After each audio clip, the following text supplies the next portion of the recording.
Mindalia.com. Mindalia.com. Somos la comunidad de la nueva consciencia.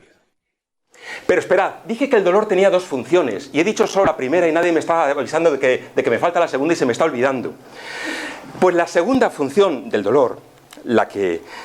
Bueno, dije la primera, que nos permite ejercer nuestra libertad, pues no se puede separar de una cierta elevación o purificación. Bueno, a mí la verdad es que siempre me ha dado cierta como aprensión esta expresión de que el dolor purifica. Me parece como muy católico, ¿no? Y bueno, yo creo que hay que entenderlo correctamente. Y es que el hombre y la mujer doliente experimenta como con más intensidad que los demás esa faceta de la finitud, ya que se encuentra en un momento especialmente importante de su vida. Un momento, a la luz de esa experiencia que esté atravesando, que puede comprender con luces nuevas la distinción entre lo que es verdaderamente importante en la vida de lo que es superfluo. Pues bien, ¿y qué queremos decir entonces desde una óptica espiritista que el dolor purifica? Pues desde mi punto de vista, lo que queremos decir es que el dolor realiza en nosotros como una catarsis, una purificación no solo corporal, sino sobre todo espiritual. Nos hace como menos dependientes de nuestro capricho, nos eleva por encima del interés, porque aprendemos a renunciar a aquello que en la nueva situación no podemos tener, e incluso pues relativizamos la importancia de satisfacciones o de necesidades que nos habíamos hecho, o apegos desordenados a la materia. Esa es la historia, ¿no? Que antes pensábamos irrenunciables, pero que en esa situación, en esa catarsis, vemos que no, que lo importante en la vida son otras cosas. Digamos que el dolor eleva al ser humano por encima de sí mismo, porque le enseña a distanciarse de sus deseos. Enlazamos con la filosofía budista, ¿os acordáis? Por tanto, de apegos desordenados a la materia, como decía. Yo no sé si habéis conocido a alguien, bueno, pues que haya superado una enfermedad severa. Observaréis que se comporta como con cierta dignidad, como que se ha ennoblecido, como que tiene una conciencia más profunda y real de sí mismo y de los que le rodean. Están como vacunadas contra la insensatez y se les nota, no sé, como un talante más sereno, más difícilmente alterable, como con cierto pozo interior y una mayor capacidad de aguante que las hace más dueñas de sí, con más señorío, en una palabra. Este hecho quizá dé entonces sentido al dolor. Joana de Angelis, el espíritu mentor de Divaldo, nos lo expresa con palabras más cercanas en su libro Plenitud, y os leo textualmente. Lo mismo que el diamante bruto aguarda la talla para brillar. Lo mismo que los metales necesitan altas temperaturas para moldarse a la belleza y a la utilidad. Lo mismo que la madera soporta los instrumentos cortantes para desempeñar su papel. Lo mismo que el río cava el propio lecho por donde corre. Así, el espíritu necesita lapidar las aristas que ocultan su luminosidad. Y para eso, el sufrimiento se presenta como un hecho normal, que el conocimiento y la fuerza de voluntad consiguen conducir con equilibrio, alcanzando la finalidad sublime a la que se encuentra destinado.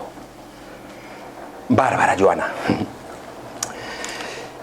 Bien, pero un momento, no perdamos el rumbo. Podemos entender el origen del sufrimiento, ya sea en errores de la vida presente, en errores de vidas pasadas, o bien simplemente en las limitaciones de encarnar en un planeta como el nuestro, muy poco evolucionado y con múltiples riesgos. Podemos aceptar el origen del dolor, incluso interiorizarlo, aceptarlo como una escuela de aprendizaje. Todo esto, bien, perfecto, bárbaro, bien. Pero que nadie se equivoque. El dolor y el sufrimiento hay que superarlos. Hay que tratarlos médicamente si está en nuestras manos. Y si no, hay que buscar ayuda en el mundo espiritual. Pero me podéis decir, oye Víctor, ¿no te estás contradiciendo? ¿No es incompatible lo que estás diciendo hasta ahora con lo que acabas de afirmar? Bueno, veámoslo. Partamos de un hecho. El dolor no se puede considerar en abstracto, porque solo existe en concreto, encarnado en las personas.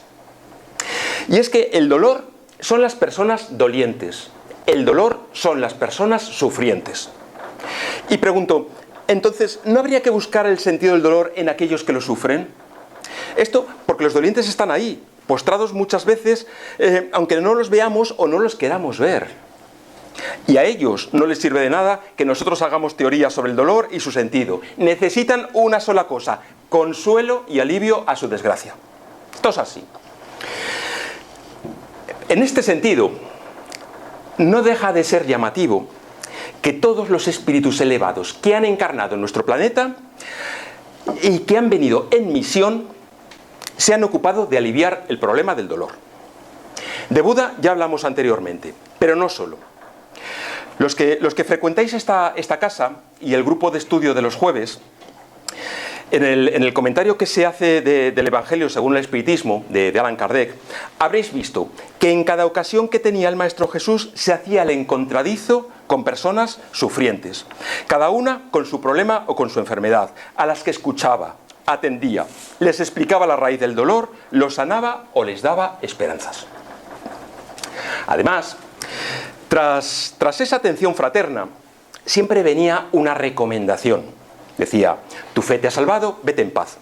Que es como decir, tu confianza en el mundo espiritual es lo que te cura. O también, no peques más.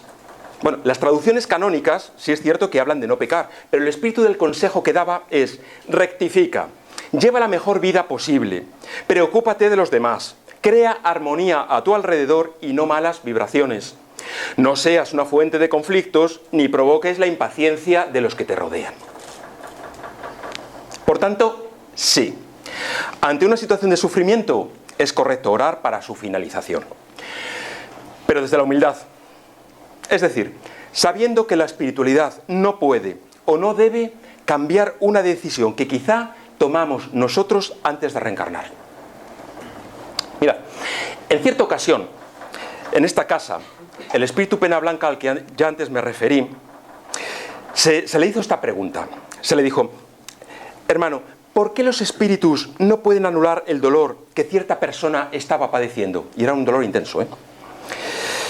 Pena Blanca como que se resistía a dar una respuesta directa, quizá por sensibilidad, quizá porque esas respuestas las tenemos que obtener nosotros en solitario en el fondo de nuestro corazón y no pedírselas a otros, aunque sean espíritus de conocimiento. Pero el caso es que, ante la insistencia del preguntante, Pena Blanca dijo tajantemente: hermano, si yo le quitara ahora mismo el dolor que usted se está quejando, entonces, en una próxima reencarnación, usted tendría que pasarse la vida en una silla de ruedas. ¡Guau! Bueno, la verdad es que, a ver, esta sentencia a todos nos dejó helados, ¿eh? Porque, a ver, esto es así. Pero reflexivos. Y consciente el espíritu de ello, nos aclaró que los espíritus, sí, pueden otorgarnos fuerzas, ánimos, pueden armonizarnos, pueden purificar nuestros pensamientos, nuestros afectos, pero que el trabajo que nosotros hemos elegido lo tenemos que hacer nosotros. Es nuestro trabajo, son nuestras elecciones, es nuestra libertad. ¿Recordáis las palabras que el Maestro Jesús pronunció antes de ser crucificado? Algo así como: Padre, si puede ser que pase de mí este cáliz, pero que no se cumpla mi voluntad, sino la tuya. Bueno, la verdad es que no es el momento ahora de analizar el sentido profundo de esta exclamación, ni es el objeto de esta conferencia. Pero nos podemos quedar con la idea principal. Es bueno pedir que pase cuanto antes las pruebas que estamos sufriendo, las que sean, a ejemplo del Maestro. Eso sí, aceptando con humildad que la última palabra está en la espiritualidad. Y ello sería contrario a toda queja por nuestra parte, a cualquier tipo de renegación, de rebeldía, de ira, etc. Bueno, soy consciente de que tras casi una hora de conferencia, pues quizás estéis ahí, además estamos últimamente un poco intensos, quizás estéis a punto de desconectar y empezar a pensar en la lista de la compra que tenéis que hacer mañana en el supermercado. Pero bueno, me faltan así como 6 minutos, entonces os pido por favor un último esfuerzo para dar un par más, vamos, dos ideas. y no me os vengáis abajo. Bueno. Estamos tomando notas. Eso ya es demasiado. Bueno, notas mentales, pero... Bueno, muy agradecido, ¿eh? En repetidas comunicaciones que en esta casa hemos recibido en la mesa mediúnica que celebramos, hablo de aquellas comunicaciones que proceden de espíritus de conocimiento. Hay una idea muy importante. En muchas ocasiones, nos dicen, muchas ocasiones en que reencarna un espíritu en un cuerpo doliente o sufriendo quizá alguna discapacidad, la prueba no es solamente para este sujeto doliente, sino también y a veces principalmente para la familia que debe cuidarlo o vivir con estas personas sujetas a esos hándicaps. Y a veces durante toda la vida. Una prueba para la familia. Y sabéis de lo que estoy hablando. En la actualidad tendemos a pensar que el mal y el dolor requieren una solución simplemente médico-tecnológica. Pero hay que reconocer que esta de poco sirve si se deshumaniza. Si se olvida que el sufrimiento no se cura con pastillas, sino con un diálogo terapéutico que nace de la benevolencia. Y es que la gran pregunta es, ¿y qué hacemos con los débiles y desahuciados de la sociedad? ¿Internarlos en un hospital o institución benéfica? ¿Encomendarlos al Estado? ¿Ignorarlos porque no son nuestros problemas? ¿Repatriarlos? ¿Deportarlos? ¿Meterlos en una cámara de gas? Bueno, que nadie se escandalice, porque sabéis que en un momento u otro de la historia estas opciones se han probado. Pero sorprendentemente, los débiles nunca terminan de desaparecer. Siempre están ahí. Bueno, pues la espiritualidad nos sugiere que con los dolientes hay que hacer, en primer lugar, lo mismo que con el dolor, aceptarlos. Y a continuación, aplicar un remedio más radical y activo que la mera cooperación y solidaridad. Devolverlos a su ser primigenio y no retirarlos de la escena. Es decir, reconocerles su dignidad humana. Para eso, hay que tener en cuenta una idea que cierto espíritu formuló en esta casa. Y dijo, el ser humano cuando encarna en planetas tan atrasados como el nuestro, como la Tierra, lógicamente, es el autor de la mayor parte del sufrimiento que existe en el mundo. Y precisamente por ello, es tarea y responsabilidad suya disminuirlo. Y debido a su libertad e inteligencia, y dejándose intuir por los buenos espíritus, el ser humano tiene la extraña capacidad de aumentar o disminuir el dolor propio y el ajeno.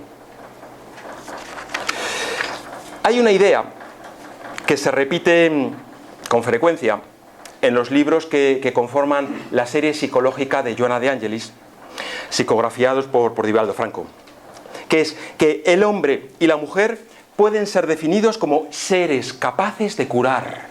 Es precioso. Somos seres capaces de curar. Seres, por tanto, capaces de cuidar, porque cuidar es curar. Podemos cuidar, es un don que tenemos, podemos cuidar. Y el ser humano es capaz de cuidar cuando obra de tal manera que no considere nada en el mundo meramente como un medio, sino como un fin. ¿Esto qué quiere decir? Cuando no usa las cosas o las personas para su propio provecho, que eso sería un medio, sino que las valora en sí mismas, en su dignidad, que es un fin. ¿Vale? Ese modo de actuar significa tener un trato cuidadoso con los seres que le rodean, sean vivientes o no, sean materiales o espirituales. Podemos cuidar de los seres espirituales. ¿No lo hacemos aquí acaso cuando vienen espíritus necesitados? ¿Y cómo se nos queda el cuerpo? Salimos muy bien, porque somos conscientes de que les hemos cuidado, les hemos curado. Podemos cuidar a los seres espirituales. Y luego hay otros espirituales de conocimiento que nos cuidan a nosotros. Pues digo, somos seres capaces de cuidar lo que significa dirigirse al resto de los seres con respeto, otorgándoles un trato benevolente, lleno de cuidado. De ahí que para cuidar, primero, sea preciso comprender. Porque cuidar es amar. Y en el caso del doliente, de la persona doliente, sufriente, enferma o con otros males, la forma de afirmarlo, de devolverle su dignidad, es curarlo, puesto que amar es curar. Bien, sabemos que en nuestra sociedad la curación ha sido profesionalizada en manos de las instituciones y profesionales sanitarios, que obviamente, pues por falta de tiempo y a veces de recursos, pues a las médicas y a los enfermeros, pues no se les puede pedir más allá de su trabajo estricto. Pero esto no es una crítica, pero considero que el complemento adecuado a una curación basada en el afecto, en el cuidado, en la escucha y en la armonía, debe procurarse en lugares como esta casa. No solo, hay otros muchos, pero aquí también. Y es que, bien lo sabéis, una de las actividades de los centros espíritas, como este, donde según nos consta, los espíritus más colaboran, son en la transmisión de pases espirituales que habéis recibido los que habéis querido antes de esta conferencia. O en la transmisión de pases de sanación para aquellas personas con más dificultades que lo solicitan y reciben. O cuando el problema requiere de una escucha activa, amable y asistida por los espíritus en la atención fraterna, que solicitando cita se realiza los jueves en el horario habitual de actividades de esta casa. Todo sea por no caer en la indiferencia ante el mal ajeno que terminaría deshumanizándonos a nosotros mismos. Mirad, cuando yo comencé a trabajar como medium, hace ya unos años, pues empezó a frecuentarme un espíritu que se hacía llamar Faustina. Bueno, pues había sido en su anterior encarnación pues una mujer así como muy bonachona, un poco de pueblo, la mujer, pero bondad pura, ¿no? Muy agradable. Bueno, yo la verdad es que no recuerdo mucho porque mi mediunidad es más bien inconsciente, pero bueno, lo sé por asistentes que han trabajado con Faustina. Creo recordar que Rosa ha trabajado bastante con ella, y bueno, pues tenemos costumbre, después de los trabajos se pone un poco en común lo que ha habido en la mesa mediúnica, y yo a veces tomo pues unas notas en mi agenda, ¿no? Y apunté una de esas frases importantes para meditar y que comparto con vosotros. Decía Faustina: cuidado, lo contrario del amor no es el odio.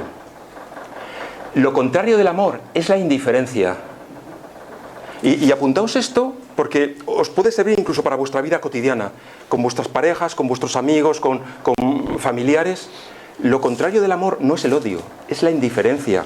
En el momento en que empezáis a sentir indiferencia, cuidado, ahí hay algo que trabajar, ¿no? Y así es.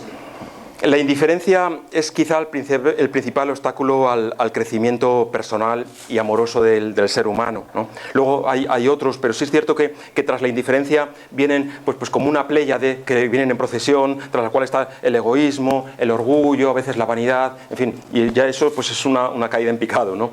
Entonces, no obstante, el consejo del maestro se formula en positivo: haz a los demás lo que querrías que hicieran a ti mismo, ¿no? Precisamente por eso, para no caer en la indiferencia, porque te preocupan los demás, porque lo hemos dicho, comprender es amar, porque cuidar es amar, ¿vale?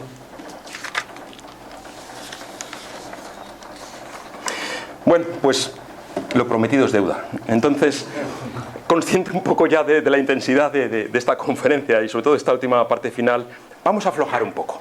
Vamos a aflojar un poco. Y yo creo que mejor que acudir al resto de las estrofas de la canción de Lola y Manuel, con que comenzamos y que me gustaría recitároslas.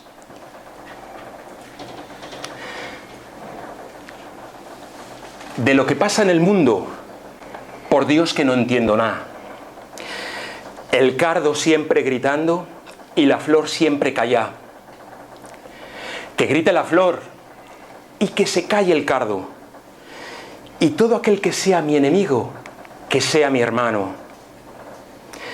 Sigamos por esa senda, a ver qué luz encontramos. Esa luz que está en la tierra y que nosotros apagamos.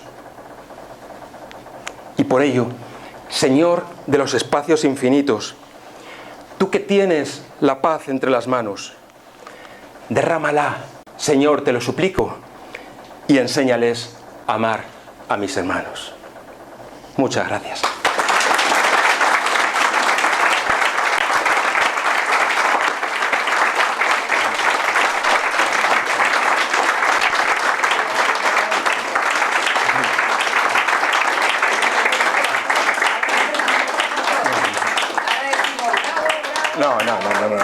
tampoco hay que pasarse, ¿no? Pero bueno, muy agradecido. Aquí dice una señora que Se puede llevar a casa. Hablé con mi marido, a ver qué.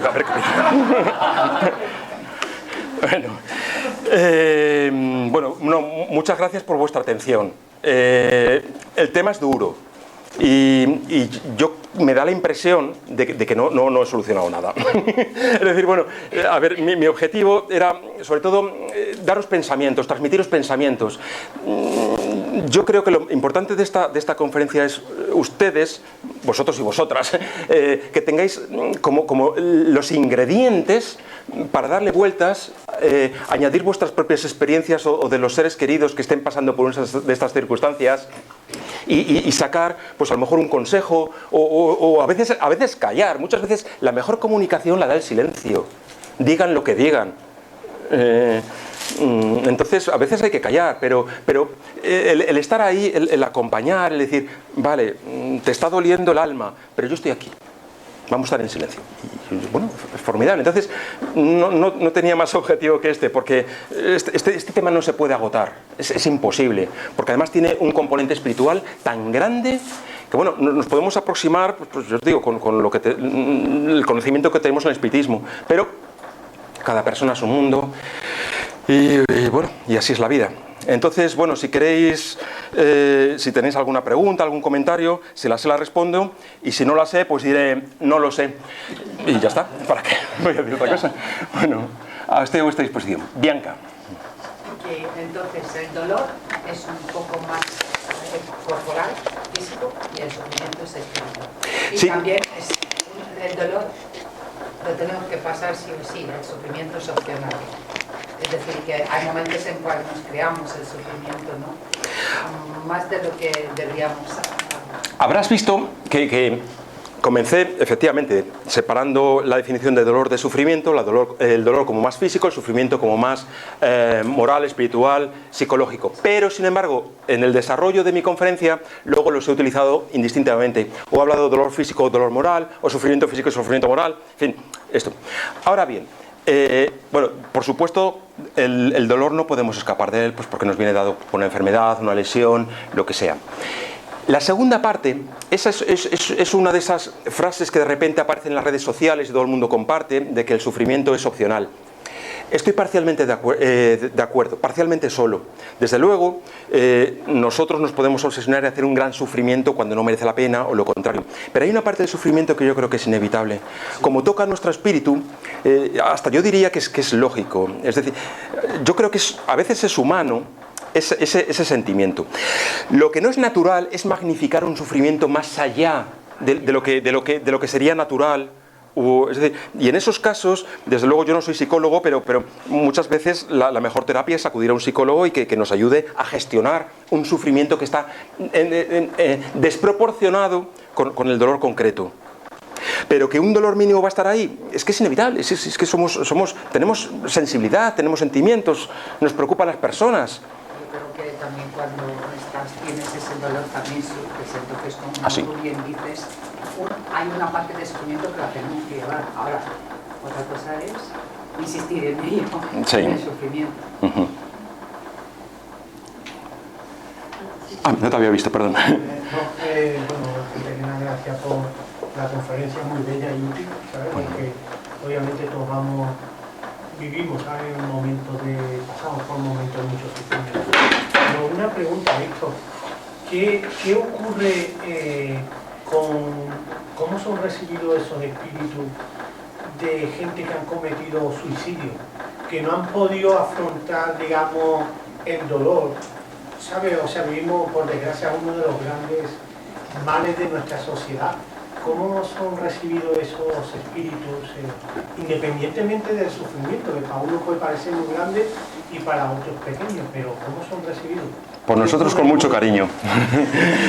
Bueno, pues son espíritus complicados, porque, claro, dejando aparte que haya una causa médica, es decir, una cuestión psiquiátrica que es posible ahí, ante una enfermedad, que es una enfermedad física, lo que hayan hecho, pues pero cuando obedece a una decisión voluntaria, o cobarde o lo que sea, pues desencarnan y son conscientes de eso. Y entonces ellos mismos se generan un sufrimiento muy grande. Pues a lo mejor por el tiempo perdido, a lo mejor por el daño que han ocasionado en los que se han quedado.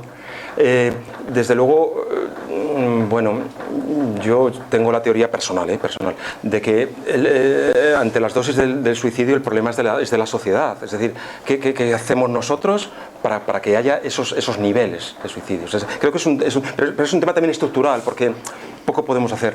Entonces, pues bueno, orar por ellos. Cuando viene alguien a la mesa mediúnica en esas circunstancias, ya ha pasado un tiempo, si viene pues inquieto se le calma, se le intenta hacer comprender que habrá una nueva oportunidad. El problema es que, aquí hemos dado muchas conferencias de este tema, el problema es que el suicidio te deja un poco marcado, y cuando vuelves a encarnar, vuelves a tener como inclinación a tirar la toalla, y entonces requiere un esfuerzo muy grande de las personas que te rodean.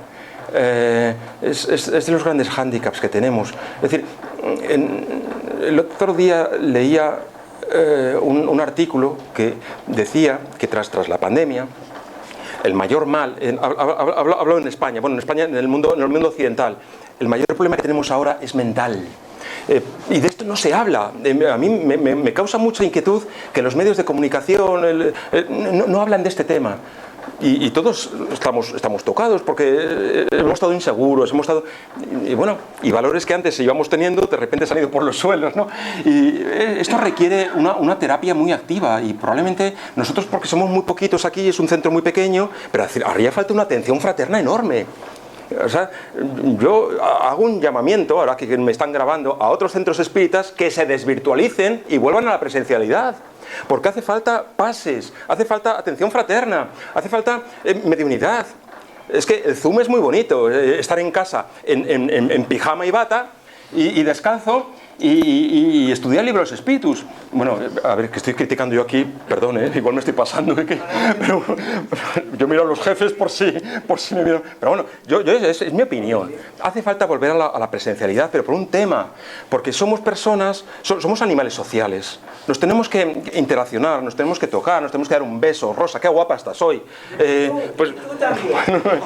Bueno, entendedme, ¿no? Esto lo necesitamos. Es parte de la terapia, es parte de estar bien, es parte o sea, nos tenemos que querer.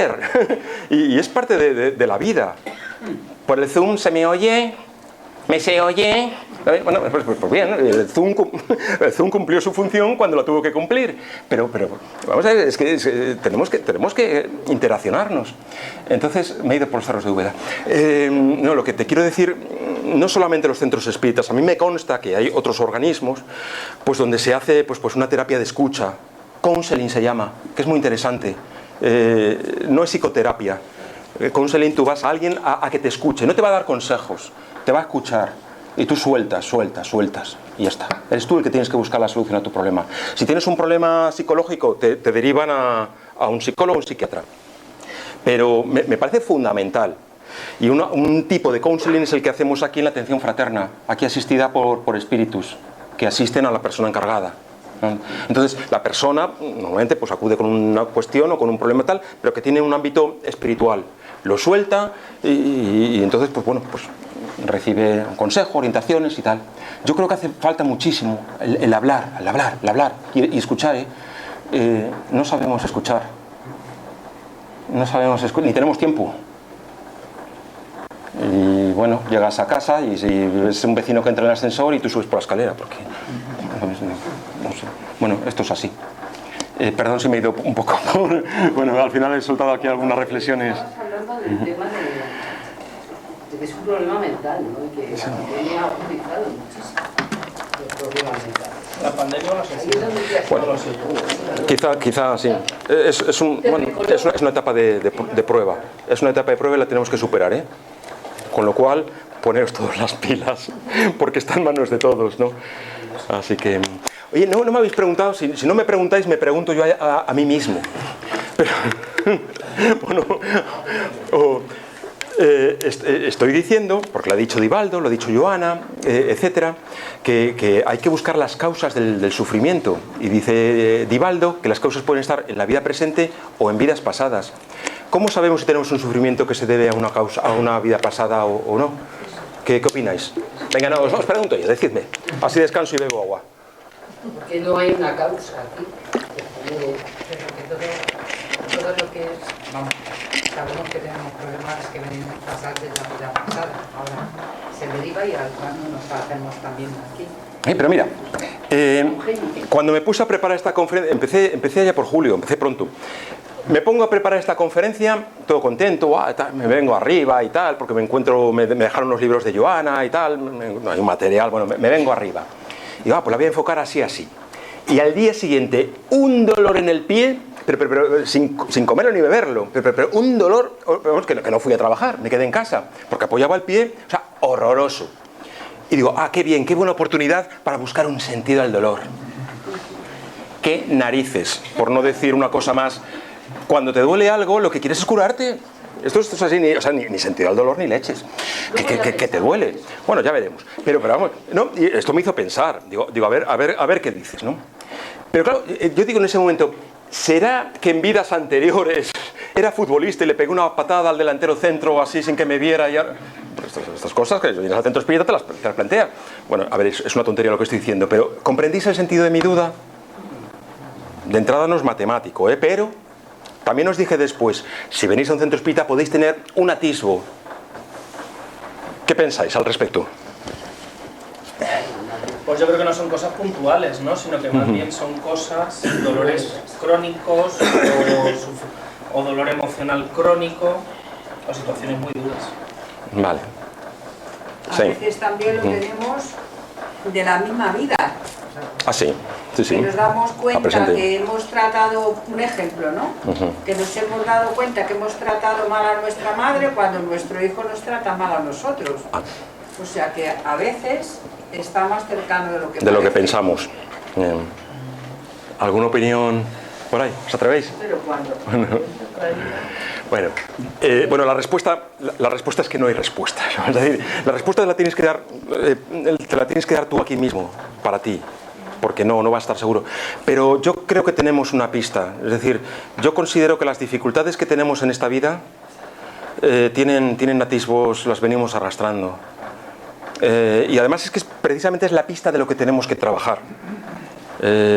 Claro, cuando tienes, no lo sé, 14, 15 años que no sabes nada y vives en un pueblo de Zamora y no sé qué y tal, bueno, y tienes una dificultad y estás gordo y vas al colegio y encima tienes gafas y no sé qué y tal, pues dices, madre mía, qué vida de mierda, ¿no? Porque no tienes conocimiento. Esto es así, cuando eres un chaval, pues no sabes, ¿no? Es decir, que luego también la vida es un fuego lento, ¿no? Eso es una cocción a fuego lento que te madura, ¿no? Tienes que dejar que pase. En parte es bonito, es el juego de la vida. A veces es duro, A veces es muy duro. Pero bueno, ahí el equipo, el entorno, pues tiene una labor muy importante. Pero luego, ya una vez que maduras, este tipo de cosas, te vas dando cuenta que justo eso que te cuesta trabajo es lo que tienes que trabajar. Un segundo, que ha levantado la mano para aquí una amiga. Sí. Cuando comentabas que a lo mejor el sufrimiento que tienes actualmente procede de un sufrimiento de vidas pasadas, tuyas o de tu familia. Sí. Yo en mi caso, y que hay que trabajarlas, el problema está en no saber cómo trabajarlas, porque yo sí sé de dónde procede mi sufrimiento, que es heredado, y además muy claramente, pero yo no sé cómo liberarme de esa mochila que es transgeneracional.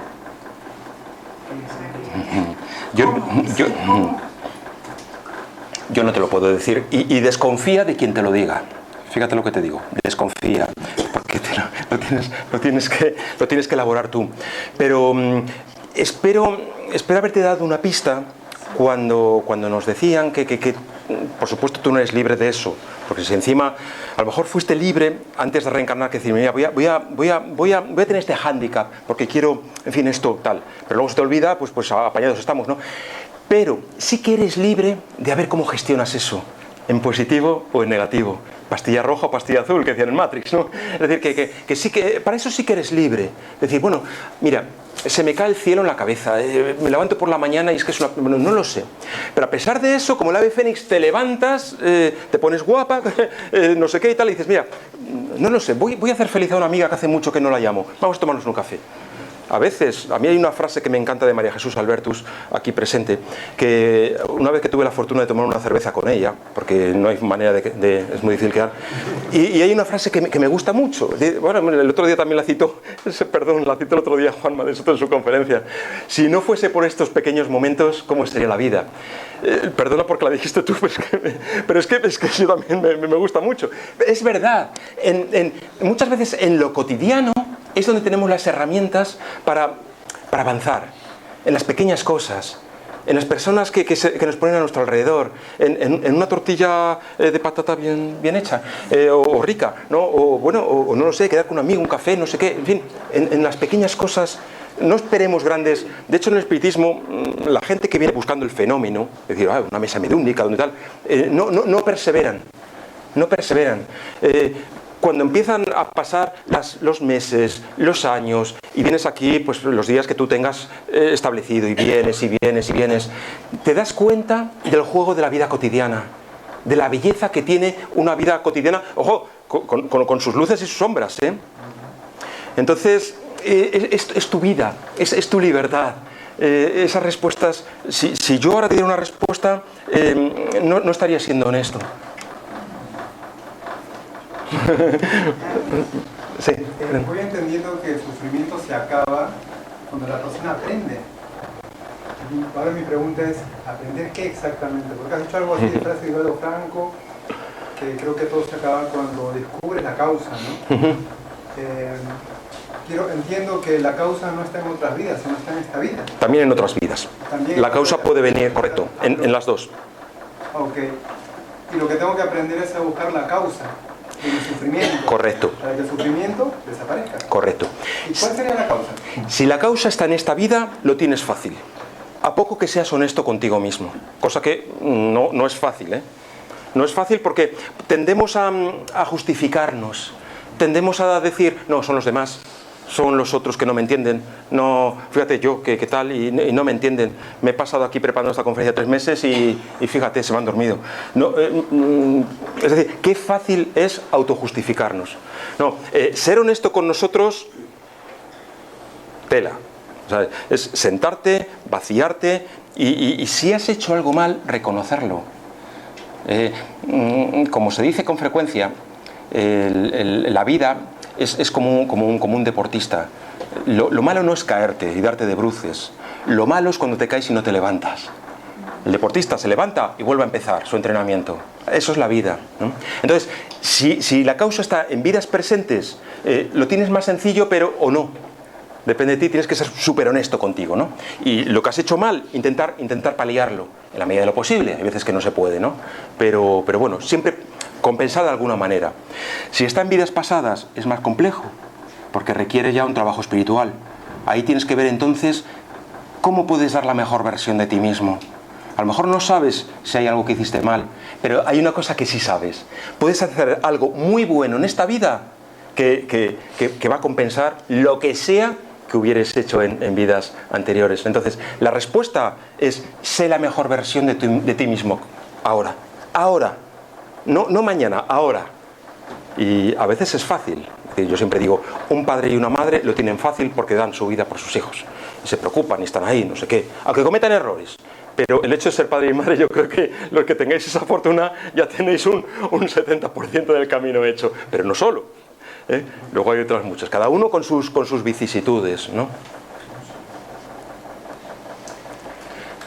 Ahí va. Ángeles, la conferencia del próximo viernes. Ah, vale. Y Miguel, rápido. Vale. Venga, la última. Muy rápido. He visto como una vez más se pregunta todo el tiempo de cómo quitarte el sufrimiento, y muchas veces no es quitártelo, y el conocimiento es agradecerte en ese sufrimiento para poder avanzar y crecer espiritualmente. Quien me conoce a mí sabe que yo he tenido una pérdida muy grande. Todos hemos tenido pérdidas quizás muy grandes, pero las hay más grandes. Y a mí siempre me han preguntado que cómo he podido salir adelante. pues yo he podido salir adelante, como tú has dicho, afrontando el sufrimiento, aceptándolo, pero sin regocijarme en él, saliendo adelante, creciendo y evolucionando. El espiritismo lo que ha hecho es darme todas las claves y todas las soluciones para poder seguir comprendiendo y conociendo todo. Correcto. Y muchas gracias por compartir, porque es así. Con todo, el sufrimiento hay que evitarlo. Sí, a ver, es malo estar malo. Esto, que nadie se equivoque. Yo este mensaje lo he querido dar desde el principio. Yo he conocido personas que todos los días se ponen un cilicio aquí, en el muslo, para compartir, decían, los dolores de Cristo. Decían, a ver, cada uno, yo no estoy juzgando, no estoy juzgando, cada uno con su nivel espiritual el que tenga. A mí eso no me parece correcto, no me parece sano, ¿no? No me parece normal. Cada uno con su nivel de crecimiento. Vale, perfecto. Pero el sufrimiento, en la medida de nuestras posibilidades, hay que superarlo. Entonces, por supuesto, dar gracias porque es aprendizaje, pero hay que salir adelante. Bueno, pues muchas gracias y... No, vosotros.